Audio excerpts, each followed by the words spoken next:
नमस्ते, hope you all are doing great. This is Twinkle and welcome to my channel. तो आज हम लोग बात करेंगे भुजंग आसन के बारे में। तो चलिए आप वीडियो देख लीजिए कि मैं कैसे कर रही हूँ भुजंग आसन। सबसे पहले तो आपको क्या करना है, सांस लेनी है। आराम से लंबी गहरी सांस लो। 3 बार आपको लंबी गहरी सांस लेनी है। ये आसन हर कोई कर सकता है, ऐसा बिल्कुल नहीं है। जो लोग पहले दिन योग अभ्यास कर रहे हैं उनके लिए भी ये बड़ा ही फायदेमंद है। नियमित रूप से इस आसन का अभ्यास करना है। तो सबसे पहले तो मैंने क्या किया, देखा आपने क्या किया मैंने। सबसे पहले ये हर एक इंसान कर सकता है, चाहे आप कितने भी साल के हो, 60 साल के हो, 40 साल के हो, 20 साल के हो, 10 साल के हो, 6 साल के हो, किसी भी एज का इंसान ये आसन कर सकता है। तो चलिए देखते हैं वीडियो। तो मैंने क्या किया मैंने सांस ली, आराम से मैं लेट गई मैट पे। सांस लेते लेते मैं ऊपर जा रही हूँ। अपने एल्बो को मैंने अपने चेस्ट के आसपास रखा हुआ है, ध्यान से देखिए। सांस लेते लेते मैं ऊपर जा रही हूँ, फिर सांस छोड़ते हुए आराम से मैं नीचे आ रही हूँ। पैर मेरे सीधे करे हैं, मैंने पैर को सीधा कर लेना है, आराम से करना है। ऐसा नहीं कि आप ऐसे आसन में चले गए फिर वापस आ गए, एकदम से आसन में जा रहे हो एकदम से वापस आ रहे हो, ऐसा बिल्कुल नहीं करना है। आराम से जाना है, आराम से वापस आना है। हो सके तो आप 1 घंटा नहीं, आसन में 1 घंटा भी आप होल्ड रह सकते हो। लेकिन शुरुआत में आपको सिर्फ 30 सेकेंड ही होल्ड रहना है।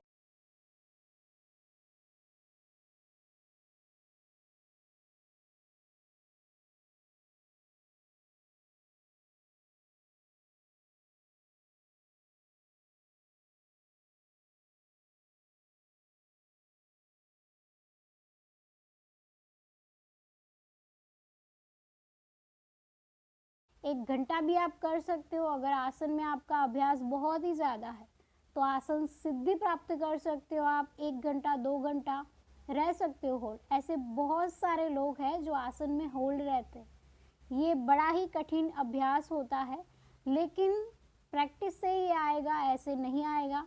तो नियमित रूप से अगर आप इसके बेनिफिट लेना चाहते हो तो आपको क्या करना है, नियमित रूप से सुबह जल्दी उठ जाना है ब्रह्म मुहूर्त में।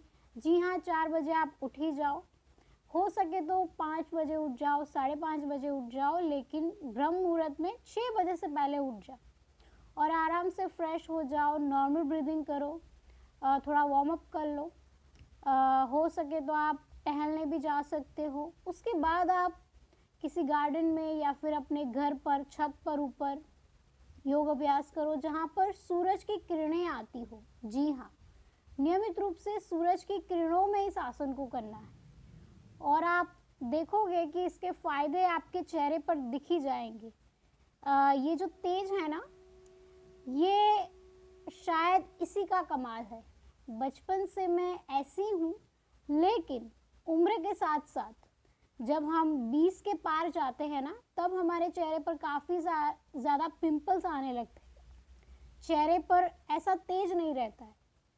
तो 20 साल के बाद हमें क्रीम का इस्तेमाल करना पड़ता है, हमें ब्यूटी पार्लर जाना पड़ता है, लेकिन मुझे ऐसी कोई आवश्यकता नहीं है। तो आप ध्यान से देखिए कि आसन में कैसे प्रवेश करना है, कैसे आसन को छोड़ना है, कैसे आसन में होल्ड रहते हैं, सांसों की प्रक्रिया क्या है। सांस लेते लेते आपको ऊपर जाना है, सांस छोड़ते हुए आप नीचे आओगे। तो आसन की प्रक्रिया को, आसन की जो प्रोसेस है उसको आपको ध्यान में रखना है। ऐसे ही आसन नहीं कर लेना है।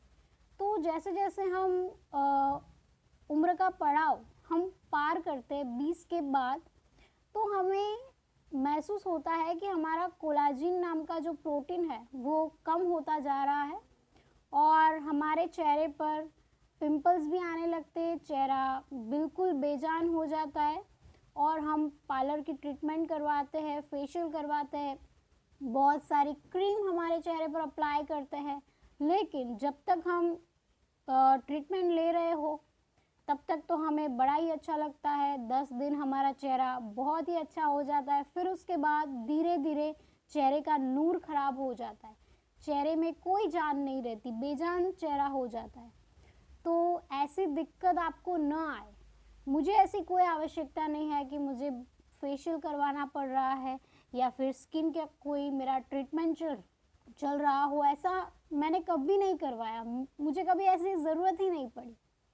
बहुत सारी लड़कियां जो 20-21 साल की होती है ना, उनको ये प्रॉब्लम होती है, पिंपल्स आ जाते हैं, बहुत दिक्कत आती है, शर्म आती है, कॉलेज नहीं जा पाते, छुट्टी ले लेते हैं, किसी को हम चेहरा नहीं दिखाते, ऐसे चेहरा ढक कर रखते हैं, कभी कभी तो बहुत दिक्कत आ जाती, समझ सकती हूँ मैं। वैसे मुझे ऐसी कोई प्रॉब्लम नहीं हुई थी, लेकिन मेरी दोस्त को ऐसी प्रॉब्लम थी, तो वो क्या करती थी, अपना चेहरा छुपाती थी, वो कभी कॉलेज नहीं भी आती थी, कभी कभी वो ऐसा सोचती थी कि मेरा चेहरा अच्छा नहीं है, मुझे बहुत ज़्यादा पिंपल्स है, मेरे चेहरे पर तेज नहीं है। तो जैसा हम सोचते हैं ना, वैसा ही हम बन जाते हैं। हम क्या करते हैं, हम बहुत सारे लोग, हम भी ऐसा करते हैं और बहुत सारे लोग भी ऐसा करते हैं कि हम सुंदर नहीं हैं, हम हैंडसम नहीं दिखते, हमारे अंदर वो कॉन्फिडेंस ही नहीं है। फिर क्या होता है कि हमारे दिमाग में ये बात बैठ जाती है, हम यूनिवर्स को ऐसी इंफॉर्मेशन दे देते हैं कि हम सुंदर नहीं हैं, हम बिल्कुल हैंडसम नहीं दिख रहे हैं, हम अच्छे नहीं दिख रहे हैं। तो फिर ऐसा ही हो जाता है हमारे साथ। अगर आपका चेहरा भले ही काला हो, आपके चेहरे पर पिंपल्स है, आपकी स्किन अच्छी नहीं है, लेकिन यूनिवर्स को ग्रेटिट्यूड दो, I am best, I am unique, मैं बहुत ज़्यादा खूबसूरत हूँ, तो आप बहुत ही ज़्यादा खूबसूरत लगोगे। वैसे तो दिल देखना चाहिए इंसान का, चेहरे की खूबसूरती इतना मायने नहीं रखती है, लेकिन आजकल तो जो इंसान अच्छा दिखता है वही हमें अच्छा लगता है। तो आप ज़रा बच कर रहिए, इंसान के दिल की खूबसूरती को देखिए, ज़्यादा चेहरे की खूबसूरती को मत देखें। तो चेहरा सुंदर होना भी बहुत ही ज़रूरी होता है, लेकिन अगर आप किसी को पसंद कर रहे हो तो उनका दिल देखना चाहिए, ना कि उनका चेहरा देखना चाहिए। तो आप नियमित रूप से इस आसन का अभ्यास करोगे तो आपको चेहरे पर फ़र्क दिखाई देगा, आपकी त्वचा जो है वो बहुत ही चमकने लगेगी और आप सोचोगे कि ये क्या हो गया। नियमित रूप से आपको करना है, ऐसा नहीं है कि आपने 2 दिन किया फिर तीसरे दिन आप नहीं कर रहे हो। बहुत सारे लोग मैंने ऐसे देखे हैं कि ये तो इजी आसन है, इसमें कौन सी नई बात है, ये तो हम कर ही सकते हैं, कुछ और कुछ नया सिखाइए आप हमें। जो आसान लगता है ना आसन, भुजंगासन बड़ा ही आसान आसन है, लेकिन हमें क्या है कि हमें एडवांस आसन करने होते हैं, लेकिन आप ऐसा नहीं समझ रहे हो कि जो एडवांस आसन है वो भी इतने फ़ायदे देते हैं, लेकिन जो आपको कठिन नहीं लगते, जो सरल आसन है वो बड़े ही फ़ायदेमंद हैं। अब वही करने चाहिए आपको दैनिक योग अभ्यास में।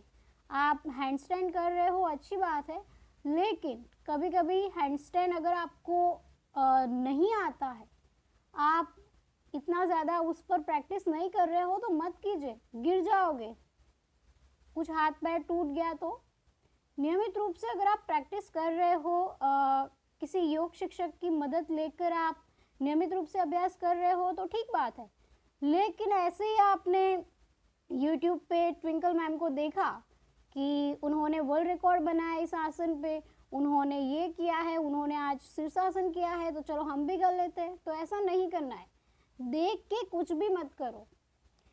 मेरी 2 साल की प्रैक्टिस होती है, कितने सालों की प्रैक्टिस होती है। जो भी योग अभ्यास करते हैं ना, आपको लगता है ना कि ये तो आसानी से हो जाएगा, हमसे तो हो ही जाएगा, लेकिन कितना प्रैक्टिस होता है उसमें, कितना एफर्ट्स होता है हमारा उसमें, कितनी सारी रातें, यानी कि रात रात भर हम कभी सो भी नहीं पाते कि आसन नहीं हो रहा है, हम क्या करेंगे क्या नहीं करेंगे। शुरुआत में हमें ऐसा महसूस भी होता है, लेकिन अब धीरे धीरे सब प्रैक्टिस हो गया है और मेडिटेशन हम ज़्यादा करते हैं, तो इतना मतलब ऐसा नहीं लगता कि चलो नहीं हो रहा है, हो जाएगा, एक कॉन्फिडेंस आ जाता है। तो जब आप अकेले आसन कर रहे हो और मेडिटेशन नहीं कर रहे हो तो आप बहुत ही ज़्यादा मतलब तनाव का शिकार हो जाओगे। तो नियमित रूप से आपको मेडिटेशन भी करना है। तो ये भुजंगासन जो है ना वो बड़ा ही फ़ायदेमंद है। अगर आपको अस्थमा की कोई दिक्कत है, उसके सिम्टम्स आपके शरीर में दिखाई दे रहे हैं और आप पंप लेके घूम रहे हैं और ऐसे ऐसे पता नहीं कहाँ चला गया, कहाँ रख दिया आपने, कभी कभी तो बहुत दिक्कत हो जाती है, तो नियमित रूप से आप भुजंग आसन कीजिए। जी हाँ, इसके सिम्टम्स को ये कम कर देगा। नियमित रूप से अगर आप भुजंग आसन कर रहे हो तो आपके पेट के आसपास जो भी फैट है वो भी कम होने लगेगा और आप बहुत ही अच्छे दिखोगे। जब औरतें साड़ी पहनती है ना, लड़कियां भी साड़ी पहनती है, कभी कभी मुझे भी मन होता है कभी कभी तो मैं अपनी मम्मा की साड़ी पहन लेती हूँ। तो पहले जब मैं योग अभ्यास नहीं करती थी, पहले मैं कोई वर्कआउट नहीं करती थी, तब मैं साड़ी पहनूं तो मुझे ऐसा ज़रूर महसूस होता था कि ये यार पेट के आसपास थोड़ा फैट है, क्या किया जाए ऐसा कि ये कम हो जाए। तब मुझे पता नहीं था कि योग अभ्यास से कम होता है, वर्कआउट से थोड़ा कम हो जाता है। तो हमेशा हम जब साड़ी पहनते हैं ना, तभी हमारा पेट बाहर निकलता हुआ हमें दिखाई देता है। तो जब आप साड़ी पहनो, आप हो सके तो आप साड़ी हर रोज़ पहनो, मैं तो यही कहूँगी, क्योंकि साड़ी पहनना तो हर एक की ख्वाहिश होती है, मुझे बड़ा अच्छा लगता है। तो कभी कभी अगर आप साड़ी पहन रहे हो तो ये ज़रूर ध्यान में रखो कि अगर आप भुजंगासन नियमित रूप से करोगे तो साड़ी पहनना तो आपका शौक बन जाएगा, आपको बड़ा ही अच्छा लगेगा और पेट आपका बहुत ही अच्छा हो जाएगा। तो ये आपके बॉडी को एक टोन देता है, ये आपके बॉडी को बहुत ही अच्छा कर देता है। तो नियमित रूप से आप इसका अभ्यास ज़रूर कीजिए। दूसरा फ़ायदा ये है इसका कि ये आपके कंधों को बड़ा ही मजबूत कर देता है। बहुत सारे जो बॉडी बिल्डर्स होते हैं ना, उनको भी अपने कंधे मजबूत चाहिए होते हैं, तो वो लोग भी इसका फ़ायदा उठा सकते हैं नियमित रूप से भुजंगासन करके। इससे आपके फेफड़े भी मजबूत होते हैं, उसमें हवा जाती है और आप बड़े ही स्वस्थ हो जाते हो। नियमित रूप से ये आपके स्पाइन को, रीढ़ की हड्डी को मजबूत कर देता है। हम सभी लोग चाहते हैं कि हम कभी ऐसे ना हो जाएं, हमें लकड़ी का सहारा लेना ना पड़े। तो नियमित रूप से अगर आप भुजंगासन कर रहे हो तो बड़ा ही फ़ायदा मिलेगा आपको। आप कभी ऐसे झुकोगे नहीं, आप हमेशा ऐसे सीधे बैठोगे, आपको कोई दिक्कत नहीं आएगी और आप हमेशा जवा रहोगे। ये आपके तनाव को भी दूर करता है। इसका फ़ायदा ये है कि बहुत सारे युवा आजकल डिप्रेशन का शिकार हो रहे हैं, बहुत सारे लोग स्ट्रेस में जी रहे हैं, बहुत सारे लोग एंजाइटी को फील कर रहे हैं। तो ये अगर आप ये भुजंगासन कर रहे हो तो ये दिक्कत आएगी ही नहीं। नियमित रूप से आपको करना है। ऐसा नहीं है कि मैंने हफ्ते भर इस आसन का अभ्यास किया, अब ये मुझे अच्छे से आ रहा है तो चलो ये नहीं करते, तो ऐसा बिल्कुल नहीं करना है। नियमित रूप से 1 वर्ष तक हर एक आसन, कोई भी एक आसन का अभ्यास नियमित रूप से 1 साल तक करो, फिर देखो आप कमाल, उस आसन के आप राजा बन जाओगे। जी हाँ, मैंने विश्व रिकॉर्ड ऐसे ही बनाया है दोनों आसन में। मैंने बहुत सारा मतलब अभ्यास किया उस पर, मैंने मंत्र जाप भी किया है, मैं चैंटिंग भी करती हूँ, मैं मेडिटेशन भी करती हूँ, माला भी ऐसे मैं हर रोज़ मंत्र जाप की माला भी करती हूँ। ऐसा कुछ भी नहीं है, आप मॉडर्न हो लेकिन आपको नियमित रूप से ईश्वर का ध्यान देना है, जप करना है, अपनी सांसों पर ध्यान देना है, मेडिटेशन करना है, योग अभ्यास करना है। आप सोचोगे कि इसमें तो बड़ा टाइम जाएगा, तो मैं आपको कहूँगी कि जब आप बाहर दोस्तों के साथ घूमने के लिए जाते हो, जब आप फ़ोन यूज़ करते हो, जब आप लैपटॉप पर ऐसे बैठे हो, जब आप वेब सीरीज़ देखते हो, तब टाइम आपका बढ़ा जाता है अच्छे से। तो क्यों ना खुद पर वर्क किया जाए, क्यों ना खुद ऐसा बनाया जाए, खुद को ऐसा बनाया जाए कि आप जो सोचो वही हो जाए। तो नियमित रूप से ये आपके अंदर एक कॉन्फिडेंस भी बढ़ाएगा। ये आसन नियमित रूप से करो। ये आसन करने से पहले आपका पेट खाली हो, बड़ा ही ज़रूरी है। खाना खाने के तुरंत बाद अगर आप भुजंगासन करोगे तो इसके कोई फ़ायदे नहीं मिलेंगे, उल्टा आपको नुकसान हो सकता है। तो ये ध्यान में रखोगी आप। खाना खाने के तुरंत बाद बिल्कुल अभ्यास नहीं करोगे इसका। कौन लोग इस आसन का अभ्यास नहीं कर सकते? जो गर्भवती महिलाएं हैं इससे बचें, इस आसन का बिल्कुल अभ्यास ना करें। जिनको रीढ़ की हड्डी में प्रॉब्लम है, जिनको ये गर्दन में प्रॉब्लम है, वो लोग इस आसन का अभ्यास नहीं करेंगे। जिनकी हड्डी मजबूत नहीं है, रीढ़ की हड्डी जिनकी मजबूत नहीं है, वो लोग इसका अभ्यास बिल्कुल ना करें, वरना दिक्कत आ सकती है। तो नियमित रूप से आप इसका अभ्यास करें और इसके फ़ायदे उठाएं। फ़ायदे तो बड़े ही हैं, तो नियमित रूप से इसका अभ्यास आपको करना ही करना है। आज के लिए इतना ही, मिलते हैं हम अगले वीडियो में। तब तक के लिए धन्यवाद।